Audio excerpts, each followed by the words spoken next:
50% লোককে দেখেছি tricep push down করার সময় এলবোটাকে সামনে নিয়ে চলে যায়। এরপরে আমাদের প্রপার লোডটা ট্রাইসেপ থেকে সরে গিয়ে শোল্ডারে চলে যায়, তার জন্য ট্রাইসেপ প্রপার গ্রো হয় না।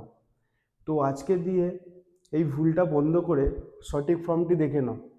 তো প্রথমে এলবোটাকে বডির সাথে ফিক্স করো, এলবো যাতে মুভমেন্ট না হয়। শোল্ডার জয়েন্টটাকে স্টেবল করো, বডির সাথে পুরো ফিক্স।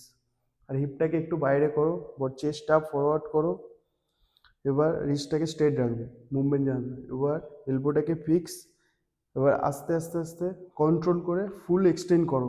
স্কুইজ হলো, ব্রিদ আউট এবং slow down up, slow up করো, ফুল স্ট্রেচ করো ট্রাইসেপ এবং ফিল। আবার স্লো নামাও, এক্সটেন্ড করো, ব্রিদ আউট, আবার ফুল স্ট্রেচ করে ফিল করতে করতে আপ করো। এইভাবে যদি তোমরা ট্রাইসেপ পুশ ডাউন এক্সারসাইজটি করো, তাহলে তোমাদের ট্রাইসেপ মাসেল গ্রো নেবে এবং ভালোভাবে সুন্দর শেপে আসবে। তো এরকম আরও ছোটো ছোটো টিপস পেতে চাইলে আমার চ্যানেলটিকে সাবস্ক্রাইব করো।